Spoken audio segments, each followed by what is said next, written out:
turn your attention on over here to the charty tart.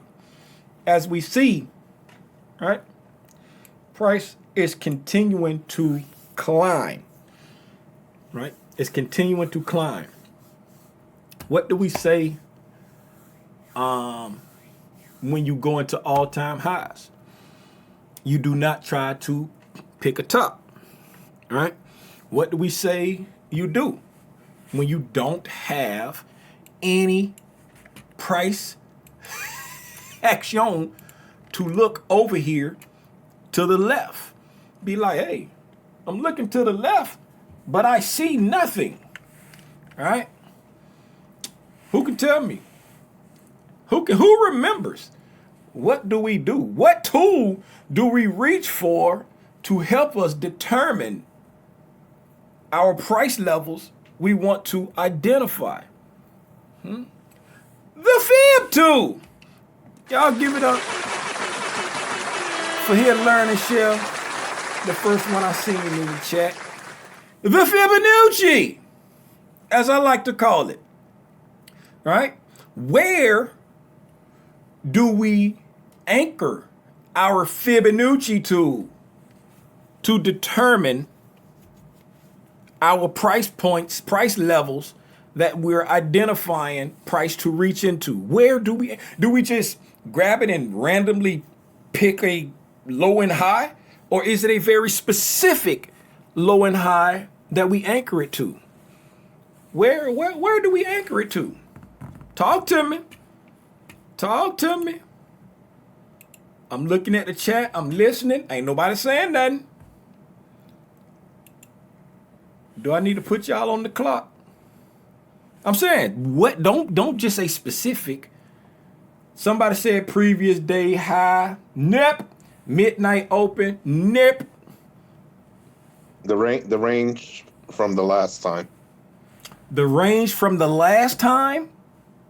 Yeah, the last range. Nip. We're projecting. Let's go, Kim.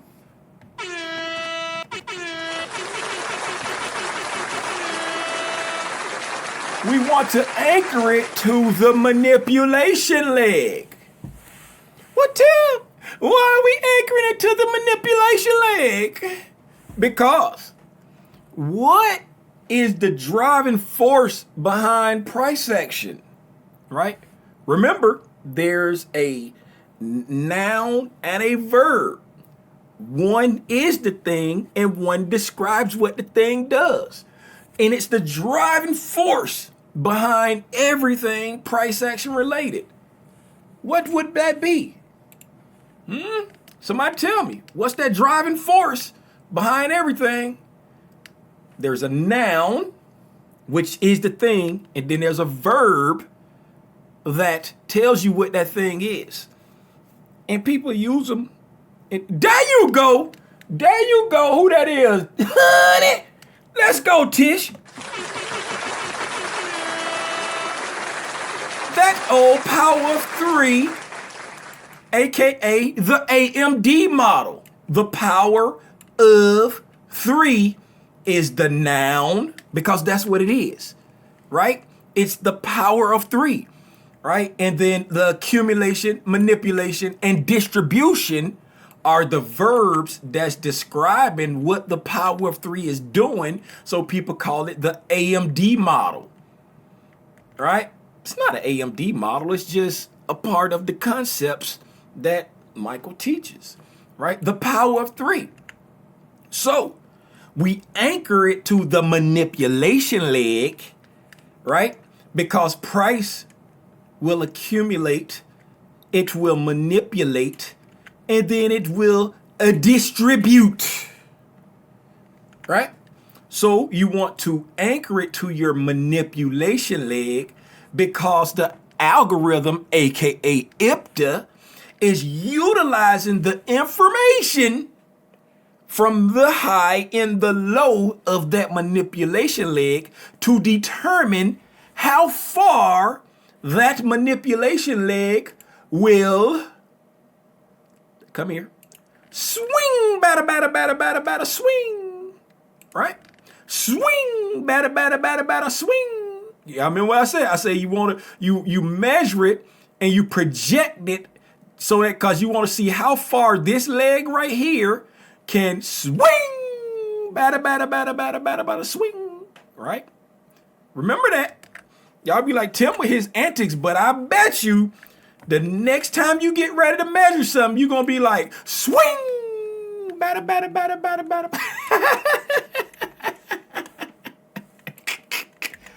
Tim, what are you talking about? What are you talking about, man? Let me show you what I'm talking about, right? Let me show you what I'm talking about, son. Okay, if you've been tapped in for like the last couple weeks, we've been beating this dead horse, right? We've been beating this dead horse. And if we come here and we turn on, right here it says, Fib projections, let me double click that. Fib projections daily time frame. So on our daily time frame, right, we came down there and we picked out our manipulation leg, right? Price over here consolidating for a really long time, right? And then it expands to the downside. While price, I know the price action is very ugly right here, right? But while price, if we come over here and go to the continuous contract, you can see it a lot better. Okay, one day, right? While price is in a buy program, right? While price is in a buy program, it's consolidating here, right? And then it starts to expand down, taking out sell side liquidity. If price is in a buy program and it expands towards sell side liquidity, the first thing you're thinking that this expansion is what? This is what? Huh? What are we thinking? Talk to me. This expansion is what? Manipulation. This expansion is the manipulation. Who was that said that? That was long. The elephant memory. That was long. Okay, y'all give it up for Lump. It was real. I got my speakers low. Y'all give it up for Lump for pulling up and also giving the hard-hitting answer of the manipulation, right? So, if you're anticipating this to be the manipulation, right, then you say, okay, this is my manipulation leg. So we're anchoring it to the high of your manipulation leg, to the low of your manipulation leg, and then you project it in half standard deviation steps. These are the settings. You don't have to go up to 11 like me. You can just project it out as far as you just 3, 4, 5 standard deviation, however far you want to project it. I just filled mine all the way up, right? So I've run out of room. I've run out of room. Now I can just look, right? So you project it in half standard deviation steps, right? And then that will show you how far price can go, right? Based off this manipulation leg. And then once you run out of price action to look for, right?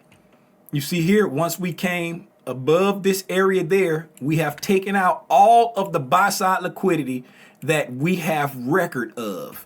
If we come here, right there, that green line that I just turned on when I went, that green line right there, see? That green line right there. When I turn that on, that is all the information that we have been presented with the continuous contract, the front month. That's all the information that we had, right? So this projection helps you determine what is the highest probability target for me to trade to liquidity wise, right? But when you run out of price action to look at, that's when we started going into and looking at which of the concepts. Which of the concepts / PD arrays have we been focusing on since we ran out of price action to look at? Who can tell me?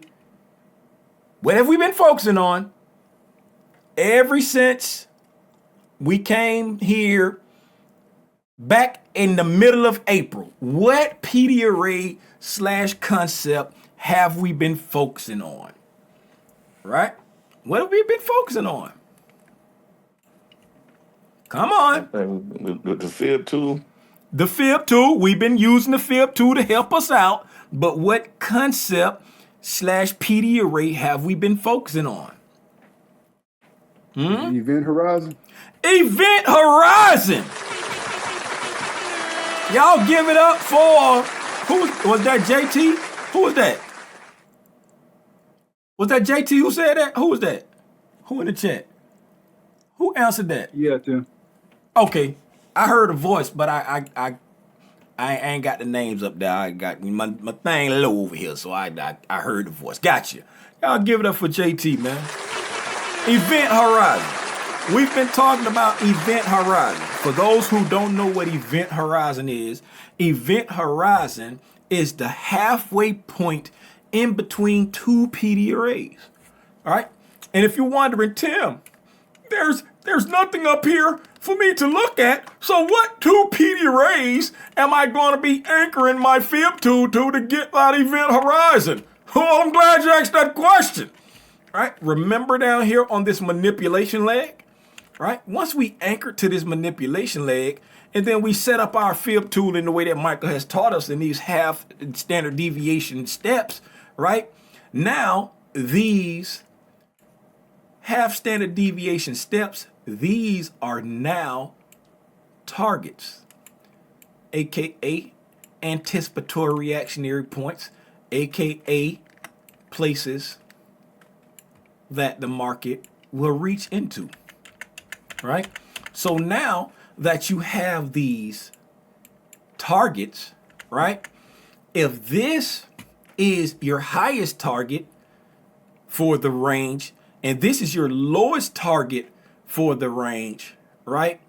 Now you effectively have a dealing range that you can work inside of, right?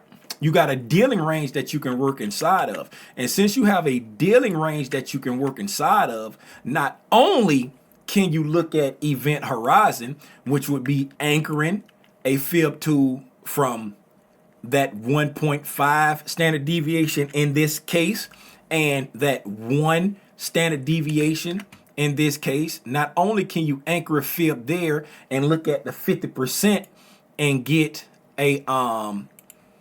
your event horizon, you can also put it into the 8th grade or the 4th grade or however you want to break it down, right? Now, this blue line right here, that's overlapping that, right? That's the event horizon, right? In between these areas here, right? And y'all remember way back here on the February 24th, Friday, February 24th, when we traded into there, we said I had the lower quadrant and the lower octant on there because I said this is the next likely draw and then this one. And as we continue to move, I was adding more and more octants so that's the next draw up, the next draw up, the next draw up. And I said that's event horizon right there, right? And y'all already know once we go past event horizon, then the algorithm is, for lack of better terms, is released from the gravity of this PD array down here to float up into this PD array up here, right? As long as we're below event horizon, right, we're looking for event horizon to act as resistance because we're still in the gravity of this PD array down here. But once we get past event horizon, we're looking for that gravity to release and we just float up into the next PD array. Does it have to be a straight shot? No. But now we're looking for event horizon to act as support instead of resistance, right? And as we can see here, as price came up, right, it went into that lower octant, right, went up into that lower quadrant, traded up into that octant there in between event horizon and that quadrant, traded back down, went floated up on today's price action. Now, give you a sneak peek. Well, I'll give you that later when we go down into the daily time frames, right? But as you see, even though there's no price action over there to look at, if you understand what the algorithm is telling you when it's giving you the accumulation, manipulation, and now distribution, that AMD, that Judas swing, that gotcha, that consolidation, expansion, reversal, tracing delivery. That was a quick one there, right? When you see that happening, now you know how to pick out targets, reasonable targets, based off of actual price, not guesswork. I'll see. No, you got actual targets that you can be shooting for, and you can see if you've been here for at least the last couple weeks that these levels have been leveling. Let him cook! I said let him cook!